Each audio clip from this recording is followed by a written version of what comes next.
They're not my kids, and not my problem. About a month ago, I found out both of my children were the results of my soon-to-be ex-wife's affairs. I've had a feeling for a while now that both them were not mine.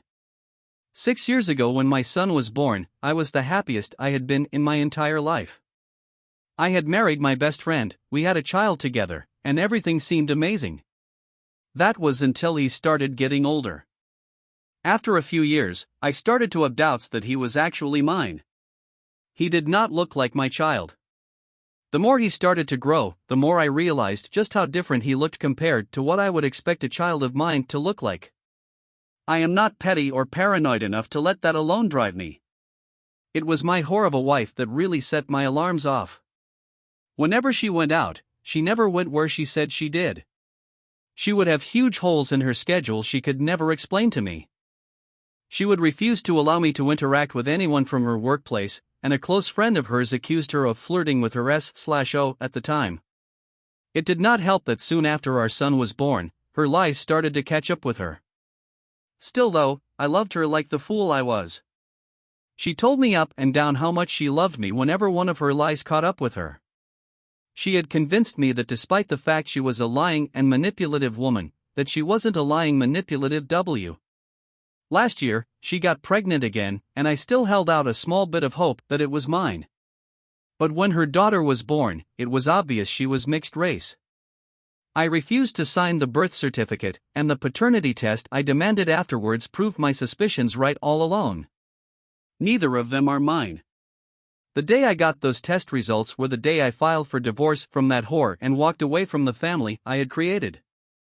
I knew that it would destroy her son's life to see me walk out. Despite my concerns, I was the best dad I could be to him. I loved him with all my heart and put in 110% into being the father he deserved. Now though, when I see him I am filled with disgust. Disgust for my horrible wife, disgust with myself for not trusting my instincts, and disgust that the last 6 years on my life have been for nothing. I have been told by multiple people now that I am a monster for leaving my son like this.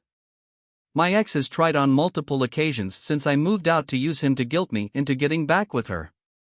She will have him call me at random hours of the night crying and begging for his daddy to come back. The day I moved out, she paraded him into the room as I packed my things to show me how much damage I am doing. In every conversation that he has brought up, both online and off, I am berated and shamed.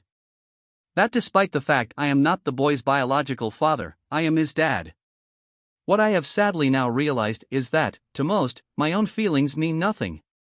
My parents are my only supporters through all this, with my own siblings calling me a despicable person for abandoning a child like that.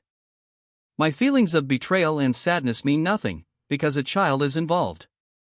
I know it is not his fault. I know that the man he called his father for his entire life just walked away, but why am I expected to man up?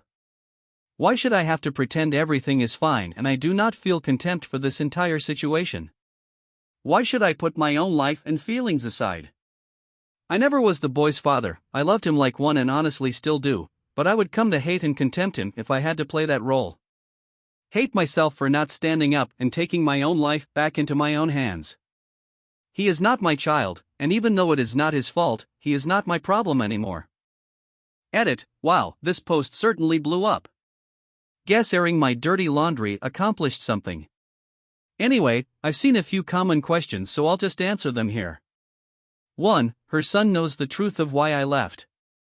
I sat down and told him that I am not his father, and that his mother lied to me and cheated on me. I made it clear I am not mad at him, that it is not his fault this is happening, and no matter what I will still think he's an amazing kid. 2. Some are saying that I never loved him, or was always looking for a way out. It's hard to convey emotions in a text post like this, and even harder to allow vitriolic hatred towards your horrible wife decontextualize the last 6 years of your life. You can believe what you want though. 3. I have a lawyer, and I'm not going to be paying child support or alimony. Last though, for those who say I should stay in her son's life and be his father. That's not realistically possible. I do not hate him, but I have been cheated on, lied to, and used by a vile self-centered whore who has now caught her children up in her lies and deceit. He is a casualty of her actions, and blameless. However, it can never change the fact of the harsh reality we find ourselves in. I don't hate him, I feel so sad when I think about how he feels. But all I see when I look at him is 6 years of my life I was lied to. 6 years of my life I was used. And 6 long years of built-up doubts and frustrations with a woman who used me. There is no putting aside my hatred to try and be in his life, because the life I lived with him was nothing more than a facade cultivated by his mother. This is the harsh reality I find myself dealing with, and I simply cannot in good faith put myself or him through it anymore. Added 2, since I am seeing many armchair lawyers in the comments saying this post is fake on grounds of what I said above. I will not reveal what state I live in, but I am currently going through a fun legal process called disestablishment of paternity.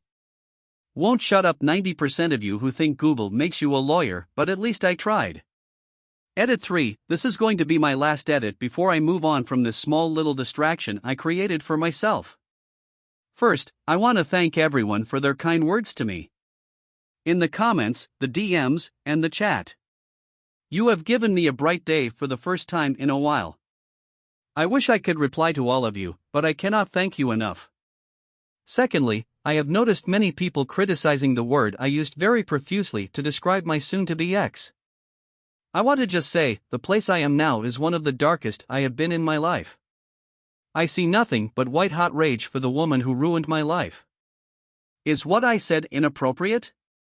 Is the word I used to describe her dehumanizing and vile? Yes. I will admit that. But I won't apologize for it.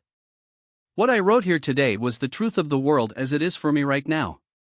It is the raw, unadulterated stream of consciousness of a flawed man. I do not intend to try and get people to hate women, or to push some misogynistic message about how women are terrible. That is not my goal here, and that is not the message of this post. I understand why people do not like the word I used here, and you know what, I accept that as a valid criticism of what I did here today. I came here today to simply find some outlet for the situation I find myself in. To rant, mourn, and deal with the complex and raw emotions that have torn me apart for the last month. A place where I can freely speak my mind. And you know what, I did that. Today was pretty alright thanks to you guys. Again, to everyone who showed me love and support, thank you from the bottom of my flawed heart. To those who came here disagreeing with me but showed me respect, thank you as well. After the shame and ridicule I face in my real life, the respect you showed me despite your disagreement was nice. So long, and thanks for all the fish.